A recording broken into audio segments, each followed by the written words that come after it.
नमस्कार दोस्तों, कविता Yadav YouTube channel पर आप सभी का स्वागत है। हम कर रहे हैं हिंदी विषय की तैयारी। आज की क्लास होगी हमारी हिंदी व्याकरण की। हिंदी व्याकरण के अंतर्गत हम पढ़ रहे हैं वर्णमाला को। पिछले क्लास में हमने देखा वर्णमाला के अंतर्गत कुल वर्णों की कुल संख्या कितनी है, स्वरों की संख्या कितनी है, व्यंजनों की संख्या कितनी है और अन्य महत्वपूर्ण तथ्य देखे कि जो परीक्षा में कई बार पूछ लिए जाते हैं।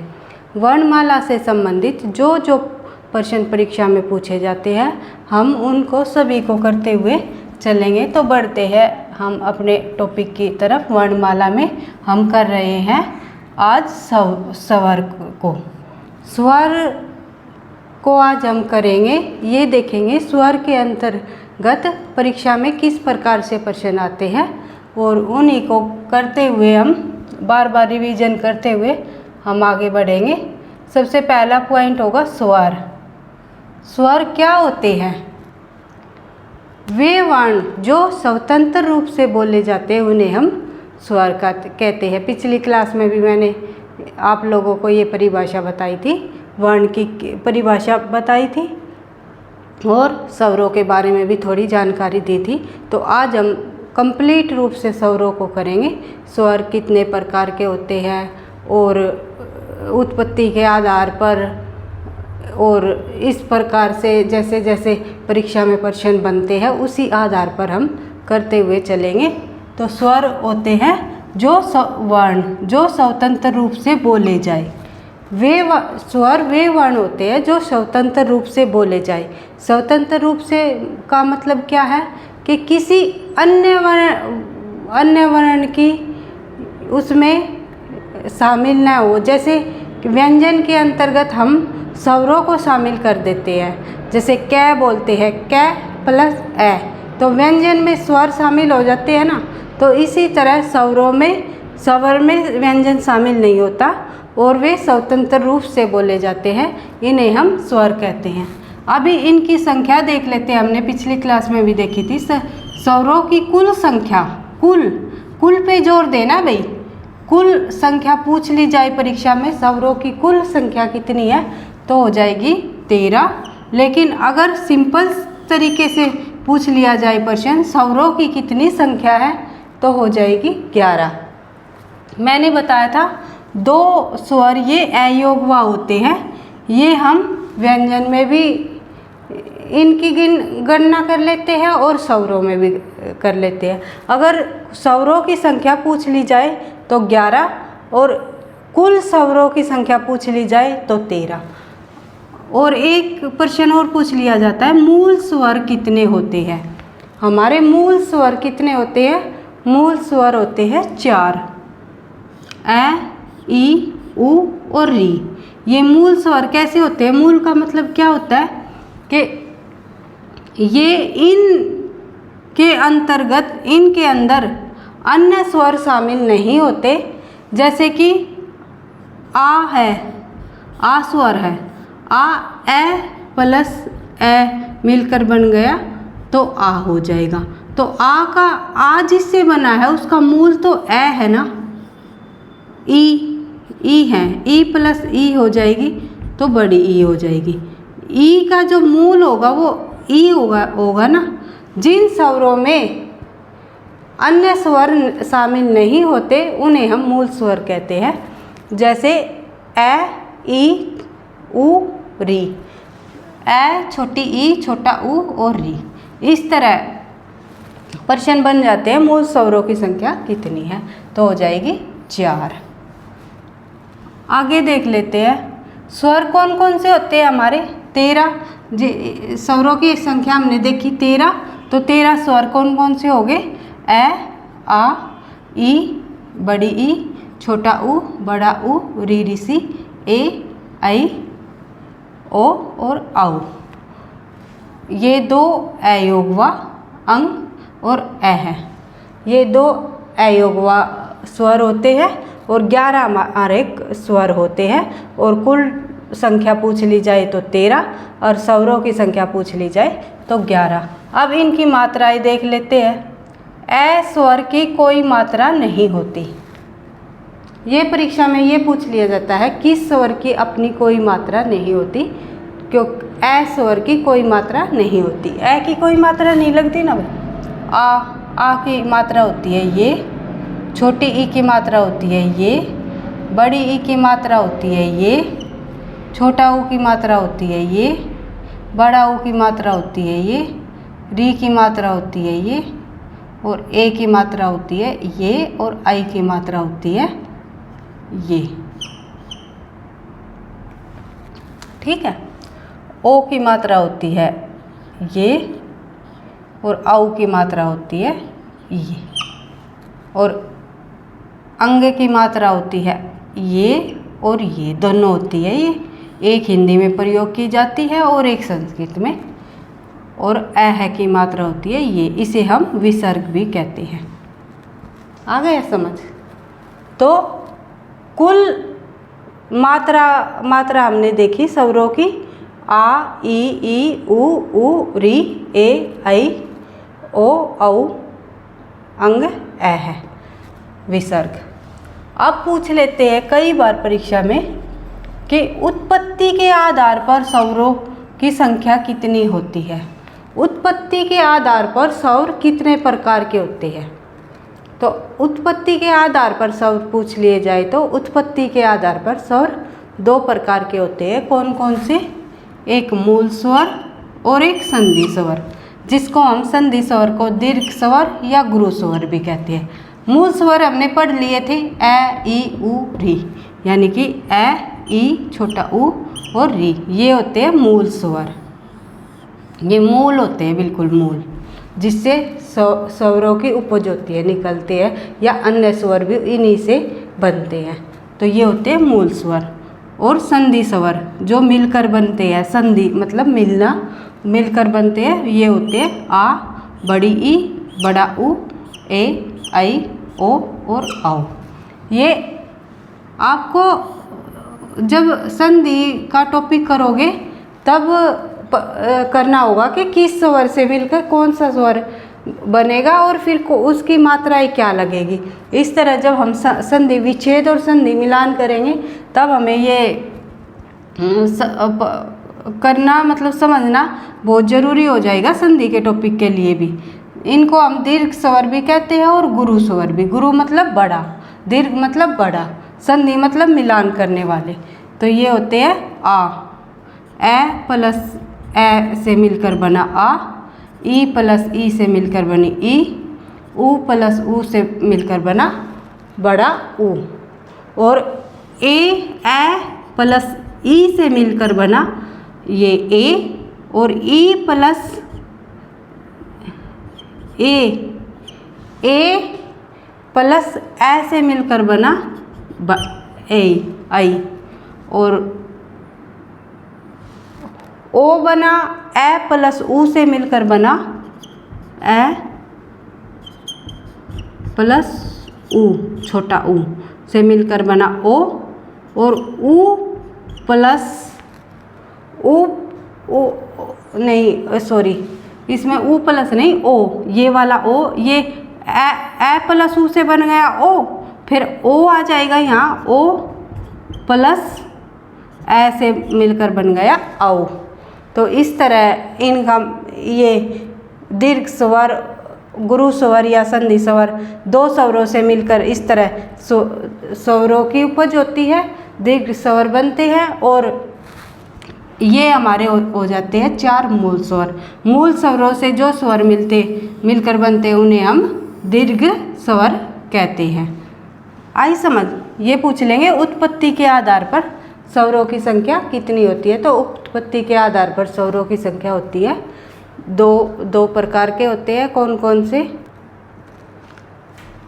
देख लिया हमने। उत्पत्ति के आधार पर स्वर दो प्रकार के होते हैं, मूल स्वर और संधि स्वर, ये हमने समझ लिया। बढ़ते हैं थोड़ा और आगे। अब देखते हैं उच्चारण के आधार पर। उच्चारण के आधार पर स्वरों की संख्या क्या है या कितने प्रकार के होते हैं। उच्चारण के आधार पर स्वर कितने प्रकार के होते हैं। तो उच्चारण के आधार पर स्वर हमारे तीन प्रकार के होते हैं। कौन कौन से? हर्ष स्वर, दीर्घ स्वर और प्लुत स्वर। इनको और समझ लेते हैं हम। परीक्षा में किस प्रकार प्रश्न पूछा जाता है, हर्ष स्वर क्या होते हैं, दीर्घ स्वर क्या होते हैं, या फिर प्लुत स्वर क्या होते हैं, इनमें से कौन सा हर्ष स्वर है, इनमें से कौन सा दीर्घ स्वर है, इनमें से कौन सा प्लुत स्वर है। ये प्लुत स्वर वाला कई बार परीक्षा में आया, इनमें से कौन सा प्लुत स्वर के रूप में प्रयोग होता है। तो इस तरह सॉरी भाई, देख लेते हैं। जिन स्वरों के उच्चारण में कम समय लगता है, यानी कि एक तरह से हम कहें तो मूल स्वरों को ही हर्ष स्वर कहते हैं। जिन स्वरों के उच्चारण में यानी कि बोलने में कम समय लगता है, बिल्कुल कम समय लगता है, तो उन्हें हम लघु या मूल स्वर भी कहते हैं और हर्ष स्वर भी कहते हैं। ये हो जाएगा ए, ई, उ और री, ये 4 हो जाएंगे हमारे हर्ष स्वर। उसके बाद दीर्घ स्वर, जिन स्वरों के उच्चारण में लघु से मतलब जिन स्वरों के उच्चारण में हर्ष स्वर से दुगना समय लगता है, तो ये हो जाएंगे हमारे आ, ई, उ, ए, ओ, औ। ये हमारे हो जाएंगे कौन से स्वर, दीर्घ स्वर। लघु स्वर से इन्हें हम लघु स्वर भी कहते हैं, हर्ष स्वर को, और मूल स्वर भी इन्हीं को कहते हैं। दीर्घ स्वर को हम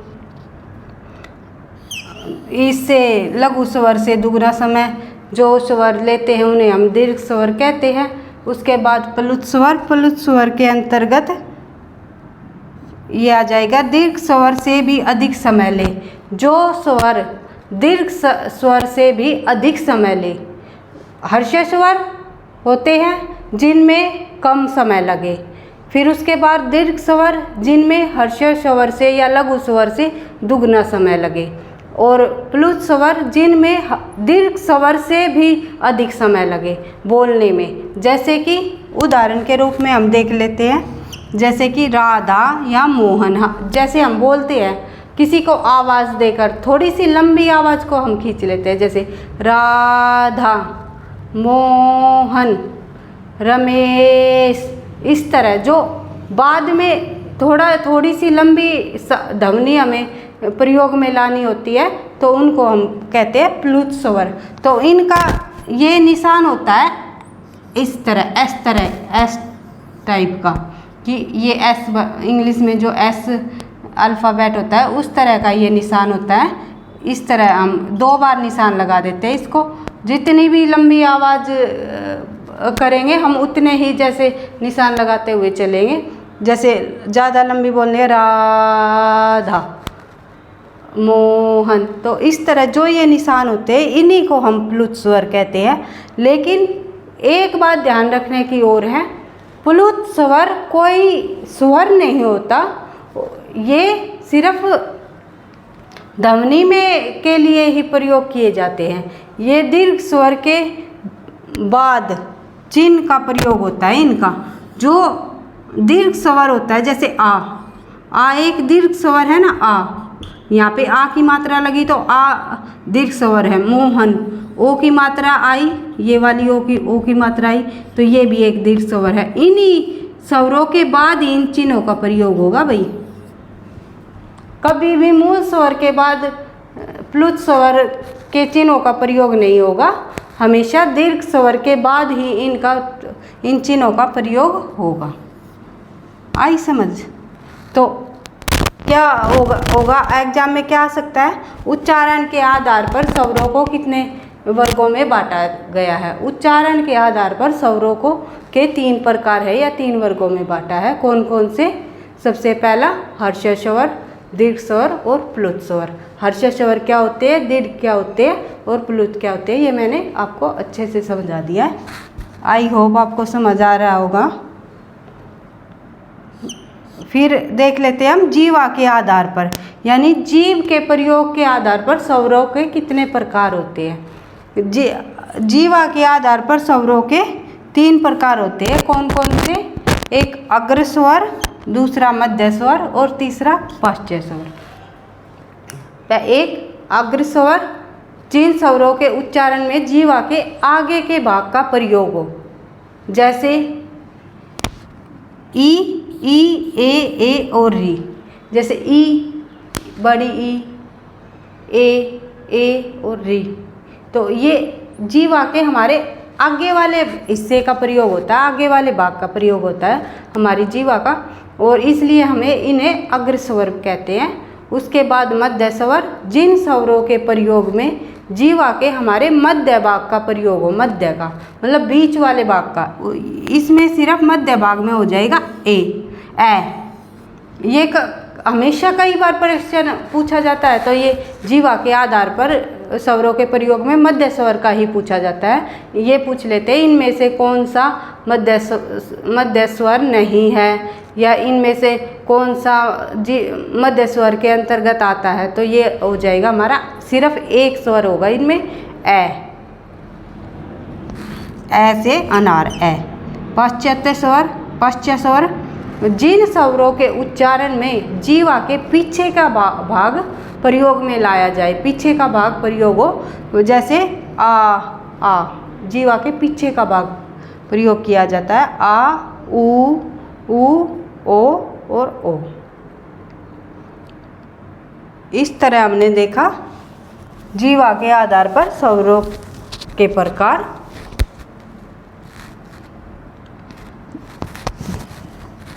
जीवा के आधार पर स्वरों के 3 प्रकार देखे हमने, कौन कौन से? अग्र स्वर, मध्य स्वर, मध्य में सिर्फ ए आ जाएगा, और पश्च स्वर। इस तरह हमने आज स्वरों के प्रकार देखे कि स्वर कितने प्रकार के होते हैं, या फिर किन किन आधारों पर स्वरों के प्रकार, जैसे उत्पत्ति के आधार पर, उच्चारण के आधार पर, जीवा के आधार पर, इनसे प्रश्न पूछे जाते हैं परीक्षा में कि उत्पत्ति के आधार पर स्वर के कितने प्रकार होते हैं, उच्चारण के आधार पर स्वर। तो इनमें हम कंफ्यूज हो जाते हैं कौन सा उत्पत्ति के आधार पर है, कौन सा उच्चारण के आधार पर। तो मैंने ये आप लोगों को अच्छे से समझा दिया। आई होप, मुझे उम्मीद है कि आप लोगों को समझ आ गया होगा, और परीक्षा में जब आपके सामने ये प्रश्न आएंगे तो आप अच्छे से इनको कर लोगे। नेगेटिव मार्किंग के साथ एग्ज़ाम होते हैं, तो बिल्कुल एक एक चीज़ हमें ध्यान से समझते हुए चलनी है, कहीं भी कंफ्यूज नहीं होना। जहाँ पर भी आपको जो कोई भी प्रॉब्लम लगे, जो कुछ समझ नहीं आ रहा हो, तो आप कमेंट बॉक्स में लिखकर आप अपने प्रश्नों का उत्तर भी ले सकते हो कि मैम हमें ये चीज़ समझ नहीं आई, इसका बता दो। या फिर आप कहीं से भी तैयारी कर रहे हो, विश्वास रखते हुए आप तैयारी करो। और सबसे मेन चीज़ तैयारी का ये है, आप जितना भी पढ़ो तो उनको बार बार रिवाइज करो। बार बार रिवाइज करने से ही आपको समझ भी आएगी और याद भी होगा। इस वीडियो आपको अच्छी लगे तो लाइक करना, वीडियो को पहली बार हो चैनल पर सब्सक्राइब करना, और अपने दोस्तों के साथ वीडियो को शेयर करना, चैनल को सब्सक्राइब कर लेना ताकि नोटिफिकेशन टाइम पर मिलता रहे। पढ़ते रहना, आगे बढ़ते रहना। थैंक यू, धन्यवाद।